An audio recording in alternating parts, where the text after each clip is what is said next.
జై శ్రీరామ్ అందరికీ నమస్కారం వెల్కమ్ టు న్యూస్ అఖండ నేను మీ కస్తూరి శ్రీధర్ మిత్రులారా మనకు స్వాతంత్రం వచ్చినప్పుడు మన దేశానికి మొట్టమొదటి విద్యాశాఖ మంత్రి మౌలానా అబూ కలాం ఆజాద్ ఈయన ఎక్కడోటి తెలిసిన సౌదీ అరేబియా ఆయన ఈ దేశంలో ఎవరు లేనట్టు ఆయన తీసుకొచ్చి ఇక్కడ కూర్చోబెట్టుకొని ఆయన గారికి మన దేశం మొట్టమొదటి విద్యాశాఖ మంత్రికి అవకాశం అయితే కల్పించారు ఆయన కొంతమంది సన్నాసులను పెట్టి మన చరిత్రను పూర్తిగా వక్రీకరించి మన దేశం కోసం మన ధర్మం కోసం ఈ పుణ్యభూమి కోసం ఎవరైతే పోరాటాలు చేశారో ఎవరైతే పనిచేశారో ఎవరైతే మహానుభావులు మహావీరులు అయితే ఎవరైతే ఉన్నారో వాళ్ళ గురించి కాకుండా మన దేశాన్ని కొల్లగొట్టిన దుర్మార్గుల గురించి దుష్టుల గురించి అంటే ఎవరు మొగలాయల గురించి బ్రిటిష్ వాళ్ళ గురించి మన పుస్తకాల్లో రాపిచ్చాడు అర్థమవుతుందా దాన్నే మనం ఇది చూడు ఇదిగో బాబరు ఔరంగజేబు తొక్క తోటకూర ఇదని చెప్పి ఈ పనికి మన ముండా కొడకలందరి గురించి మనం చదువుకోవాల్సి వచ్చింది శివాజీ గురించి ఏమన్నా మన దగ్గర చదివిపించారా ఇప్పుడు చావా అనే ఒక సినిమా వచ్చింది ఎవరు శివాజీ కుమారుడు ఏంటంటే సంభాజీ మహారాజ్ సినిమా వచ్చింది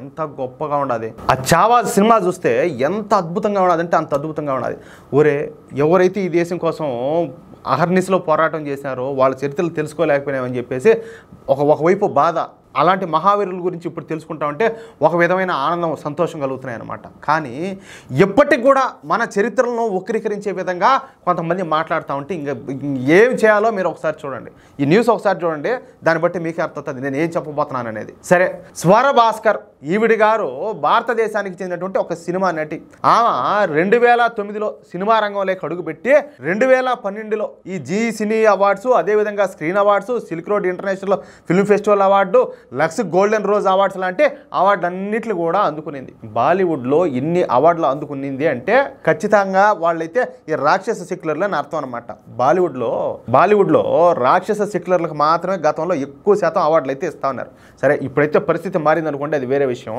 ఢిల్లీలోని ఒక ఉన్నత కుటుంబంలో పుట్టినటువంటి ఈ స్వర భాస్కర్ మొదటైతే బాగానే ఉన్నది అయితే ఎప్పుడైతే జవహర్లాల్ నెహ్రూ యూనివర్సిటీలో ఈవిడ గారి పోయి చేరిందో సిదిగేదానికి అప్పటి నుంచి ఈమె సూడో సెక్యులర్గా మారిపోయింది ఆ తర్వాత బాలీవుడ్లోకి వచ్చి ఒక రాక్షస సెక్యులర్గా మారిందనమాట సరే ఈవిడ గారు బాలీవుడ్లో దాదాపు ఒక 20 సినిమాలకు పైగానే నటించింది వీటిలో ఏ ఒక్క సినిమా కూడా హిట్ కాల దీంతో ఏమో ఐరన్ లెగ్ అనే పేరు ఒకటి వచ్చిందనమాట తన సినిమాలన్నీ కూడా ఫ్లాప్ అయినప్పటికీ ఈ స్వర భాస్కర్కు ఒక 5-6 అవార్డుల దాకా వచ్చినాయి అదే బాలీవుడ్ యొక్క ప్రత్యేకత మీకు అర్థమవుతుంది కదా సరే ఆ తర్వాత ఈవిడ గారు ఫహాద్ అహ్మద్ అని చెప్పేసి ఒక పనికి మళ్ళీ ఒక సెకండ్ క్లాస్ పొలిటీషియన్ ఒక ఆయన పెళ్లి చేసుకునేది ఇక అప్పటి నుంచి నోటికి ఏదొచ్చి అది వాగుతుంది అది ఇష్టా ప్రకారం అది నోరా లేకపోతే అది ఏమన్నా డ్రైనేజ్ కాలవా నాకైతే అర్థం కావడంలే ఈ క్రమంలోనే ఈవిడ గారు ఏది ఇప్పుడు నేను మాట్లాడినా కదా చావా సినిమా అని చెప్పేసి సంభాజీ మహారాజ్ గారిది ఆ చావా సినిమా గురించి ఒక పనికి మాలిన ట్వీట్ ఒకటి చేసింది ఆ ట్వీట్లో ఈ స్వర భాస్కర్ ఏమని చావా సినిమా ఒక కల్పిత గాథని అదంతా కూడా ఈ సినిమాటిక్ హింస అని అయినా 500 సంవత్సరాల క్రితం ఏదో జరిగిందని ఇప్పుడు సినిమా తీయడం పిచ్చితనం అంట మొన్న మహాకుంభమేళా తొక్కిసలాట్లో చనిపోయినటువంటి వాళ్ళ గురించి మాట్లాడడం లేదని మహాకుంభమేళాలో చనిపోయిన వాళ్ళ శవాలను బుల్డోజర్లు ఎత్తేసారని చెప్పేసి ఈ పిచ్చివాగుడు వాగుతా అంతా కూడా ట్వీట్ చేసింది దేంతో కొట్టాలి చెప్పండి ఇప్పుడు సరే మన దేశానికి స్వాతంత్రం వచ్చింది ఎప్పుడా 1947లో వచ్చింది అంతకుముందు ఎన్ని సంవత్సరాల పాటు ఎన్ని దశాబ్దాల పాటు ఎన్ని శతాబ్దాల పాటు ఈ దేశ స్వాతంత్రం కోసం పోరాటం చేశారు మనోళ్ళందరూ మరి వాళ్ళని తలుచుకోవాల్సిన అవసరంలే వాళ్ళ గాథలు మనం చెప్పుకోవాల్సిన అవసరంలే మరి అంతకుముందా కనీసం చావా సినిమాలో ఒకసారి చూడండి చివరాఖరి క్షణాల్లో ఔరంగజేబు అడుగుతాడు సరే ఇప్పటికైనా మనసు మార్చుకో నీ ధర్మాన్ని మార్చుకో అంటే ఇది ఇస్లాంను స్వీకరిస్తే నిన్ను ప్రాణాలతో వదిలేస్తాను అని చెప్తాడు ఏమే దానికి ఆయన చెప్పే సమాధానం ఏంటంటే నువ్వే లొంగిపో మాకు నువ్వు మతం మారాల్సిన అవసరం కూడా ఏం లేదని చెప్పి సమాధానం చెప్తాడు అంటే నిలువన కోసి ఉప్పు పాతరేసినా కూడా ఆయన ధర్మాన్ని అయితే మార్చుకోడు అటువంటి వీరుల కడుపున అటువంటి వీరుల రక్తంలోంచి పుట్టుకొచ్చింది మనం అర్థమవుతుందా సిగ్గు లజ్జ ఎగ్గు లేకుండా మొత్తం కలుషితం అయిపోయి క్రాస్ బ్రీడ్ మాదిరిగా పోయి ఏం చెప్తావు నా నోటితో మాట్లాడాలని చెప్పి చాలా ఉండాలి వేరే దాంట్లోకి పోయింది కాక ఇష్ట ప్రకారం స్వధర్మాన్ని కించపరచడం లేకపోతే వీరుల చరిత్రలను తప్పుపట్టడం అది ఇప్పుడు అవసరం అనడం ఇట్లాంటి వాళ్ళ వల్లే ఇప్పుడు నేను ఒక మాట చెప్తాయా మాట్లాడాలని నాకు చాలా మాట్లాడాలనిపిస్తుంది కాంగ్రెస్ పార్టీలోనూ హిందువులు ఉన్నారు ఏమే కమ్యూనిస్ట్ పార్టీలోనూ హిందువులు ఉన్నారు చాలా పార్టీల్లో హిందువులు ఉన్నారు వాళ్ళందరూ కూడా హిందుత్వం కోసం ఆలోచన చేస్తారా నిజం చెప్తున్నా మనకు శత్రువుల్లో ముస్లింలోనో క్రిస్టియన్లోనో లేకపోతే బయట దేశాల్లోనో ఇంకో చోట లేరు. ఈ దరిద్రం మొండాకుడు శత్రువులంతా కూడా మన చుట్టూనే ఉన్నారు. ఇటాటోళ్లే మతం మారింది, ఇటాటోళ్లే మతం మారుతుంది, ఇటాటోళ్లే హిందుత్వాన్ని తోలనాడుతుంది, ఇటాటోళ్లే దేశాన్ని గబ్బు పట్టిస్తుంది. ఏమంటారా? చెప్పాలంటే ఇంకా చాలా ఉండాలి. అంత ఎక్కువగా అయితే నేను మాట్లాడదలుచుకోవాలి మళ్ళీ, ఎందుకంటే టైం చాలా పెరిగిపోతుంది కాబట్టి. సరే, ఈవిడ గారు మాట్లాడిన మాటలకు భారతీయులంతా కూడా తిరగబడినారు. హిందువులంతా ఒక్కసారిగా తమ ఆగ్రహాన్ని ఈ స్వరభాస్కర్కి అయితే రుచి చూపించారు. ఇక పైన ఈ స్వరభాస్కర్ ఎక్కడ కనపడితే అక్కడ బడితి పూజ చేయడం ఖాయమని చెప్పేసి తేల్చి చెప్పినారు. అంతేకాకుండా ఇక పైన స్వరభాస్కర్ ఎక్కడికి అడుగు పెట్టకుండా పూర్తిగా బ్లాక్ చేస్తామని, స్వరభాస్కర్ ఎక్కడికి ఎలవ్ చేయనివని చెప్పేసి హిందువులందరూ కలిపి స్ట్రాంగ్ వార్నింగ్ అయితే ఇచ్చారు. దెబ్బతో స్వరభాస్కర్కు దెయ్యం దిగొచ్చింది. అంటే ఈవిడ మళ్ళీ ఇట్లాంటి మాటలు మాట్లాడదా అంటే మాట్లాడకుండా ఏముండదు. అంతే, ఇది ఒక డ్రామా, ఇది ఒక నటన అనమాట. ఇన్నాళ్ళు తనకు అండగా ఉన్నటువంటి సూడో సెక్యులర్లు కూడా ఈ విషయంలో తనకు హ్యాండ్ ఇవ్వడంతో ఇక భయపడిపోయినటువంటి ఈ స్వరభాస్కర్ వెంటనే సారీ చెప్తా ఇంకో ట్వీట్ చేసింది.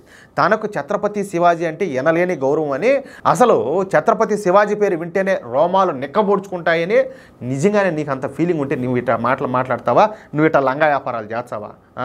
ముఖ్యంగా ఛత్రపతి శివాజీ మహారాజా లెగసీ అన్న, సోషల్ జస్టిస్ అన్న, మహిళల పట్ల ఆయనకు ఉన్నటువంటి నిబద్ధత అన్న తనకు చాలా ఇష్టం అని చెప్పేసి ఆవిడ గారు మాట్లాడింది. అదేవిధంగా తన ట్వీట్ ఎవరి మనసులో హర్ట్ చేయడానికి కాదని 500 సంవత్సరాల క్రితం జరిగినటువంటి విషయాన్ని ఇప్పుడు తవ్వుకోవడం మూలంగా మనలో అనవసరంగా మనస్పర్ధలు వస్తాయని చెప్పేసి మాట్లాడింది.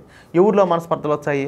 దొబ్బుతారు ఇప్పటికి కూడా, ఏడబడితే వాళ్ళ జనాభా ఎక్కువ ఉంటే ఆడలో దొబ్బుతారు, రాళ్ళు దొబ్బుతారు. అంతెందుకు, నిన్నగాక మొన్న ఆంధ్రప్రదేశ్లోని పల్నాడులోని దాచేపల్లిలో ఈ ఛత్రపతి శివాజీ మహారాజ్ జయంతి సందర్భంగా ఊరేగింపు చేస్తూ ఉంటే ఆ వర్గం వాళ్ళంతా వచ్చి రాళ్ళు వేశారు. ఏమి తప్పు చేశారు? ఏమి తప్పు చేశారు మా వాళ్ళు అంటాలే? హిందూ ముస్లిం బాయ్ అండమే చేసిన తప్ప. సిగ్గుండాలు ఒకరవన్నా మాట్లాడేదానికి. ఈ దేశంలో ఎవరైనా కూడా పరమత సహనం పాటిస్తున్నారంటే అది గుండెల మీద చేసుకొని వాళ్ళ ఇష్టదైవం మీద వాళ్ళు ఎవరినైతే పూజిస్తున్నారో, ఎవరైతే ప్రార్థిస్తారో వాళ్ళ మీద ఒట్టేసి వాళ్ళ మనసులో తలుచుకొని చెప్తే చాలు. ఎవరు ఈ దేశంలో పరమత సహనం పాటిస్తారంటే మొట్టమొదటి హిందువులే. ఏం మాట్లాడతారు? ఎన్ని రోజులు ఈ విధంగా హిందువుల్ని ఏదో ఒక విధంగా డైవర్ట్ చేసి ఏదో ఒక విధంగా సంఖ నాకిచ్చే పనులు ఎన్ని రోజులు చేస్తారు ఈ మాదిరిగా అంటాలే. ఈవిడ గారు మాట్లాడడం, నేను కూడా ఒక భారతీయురాలుగా గర్విస్తున్నాను అంట. నీలో భారతీయ రక్తం అనేది ఉంటే, నువ్వు కూడా ఒక హిందూ కుటుంబం నుంచి వచ్చినావు కదా, నీలో ఆ మూలాలు అనేటివి ఉంటే ఈరోజు నువ్వు ఈ మాదిరి ఉండవు. ఖచ్చితంగా యాడ్నో పక్కదారి పట్టింది యాడ్నో. నేను ఈ మాట మాట్లాడినందుకు నన్ను క్షమించాలి. అది అయితే ఈ విషయంలో మాత్రం మహారాష్ట్ర హిందువులు ఈ స్వరభాస్కర్ను క్షమించేటట్టు లేరు. ఒక్కసారైనా కూడా ఈవిడ గారు చిక్కిందంటే మాత్రం అదైతే బడితి పూజ అయితే తప్పేటట్లేదు. అట్లున్నది నాయన. మ్యాటర్ అయితే చాలా ఉండాలి. మనము బతున్నాం, ఏదో బతున్నాం అంటే బతున్నాం. అది దయచేసి ప్రతి ఒక్కరు కూడా మన చుట్టూ ఎలాంటి మనుషులు ఉన్నారు, మనం ఎటువంటి పరిస్థితుల్లో ఎటువంటి వాతావరణంలో మనం బతున్నామో ఒకసారి అర్థం చేసుకోండి. మన చుట్టూ గుడికి పోయే వాళ్ళంతా హిందూ అనుకుంటే మన కర్మ మన భ్రమే. అర్థమవుతుందా? వాళ్ళు కేవలం తమ కోరికల కోసం, తమ గొంతెమ్మ కోరికలు తీర్చుకోవడం కోసం దేవుణ్ణి, భగవంతుణ్ణి కేవలం అంటే తమ అవసరానికి వాడుకుంటా పోతా ఉంటారు. వీళ్ళంతా భక్తి కోసం కాదు, దేశం కోసం కాదు, నిజంగా చెప్పాలంటే ధర్మం కోసం కూడా కాదు, వీళ్ళ అవసరాల కోసం పోతూ ఉంటారు. వీళ్ళ కోరికలు తీరవని చెప్పి తెలిస్తే ఎవరు కూడా గుడికి పోయేవాళ్ళు లేరు. 100లో కనీసం అంటే 80% మంది గుడికి పోరు. అదైతే పక్కా. ఇంకా మిగిలిన 20% మంది నిజమైనటువంటి హిందువులు, నిజమైనటువంటి దైవభక్తులు. ఇది నా ఉద్దేశం. మిత్రులారా, ఈ న్యూస్ కనుక మీకు నచ్చినట్టయితే, అదేవిధంగా నేను చెప్పిన దాంతో మీరు ఏకీభవిస్తే తప్పనిసరిగా ఈ న్యూస్ నలుగురికి షేర్ చేయండి. అదేవిధంగా ప్రతి ఒక్కరూ మీ యొక్క అమూల్యమైన అభిప్రాయాలు ఖచ్చితంగా కామెంట్ చేయండి. ఇంకో మాట, ఇంతవరకు మీరు కనుక మన ఛానల్ సబ్స్క్రైబ్ చేసుకున్నట్టయితే ప్రతి ఒక్కరు కూడా మన ఛానల్ సబ్స్క్రైబ్ చేసుకోండి, సపోర్ట్ చేయండి ప్లీజ్. జై శ్రీరామ్.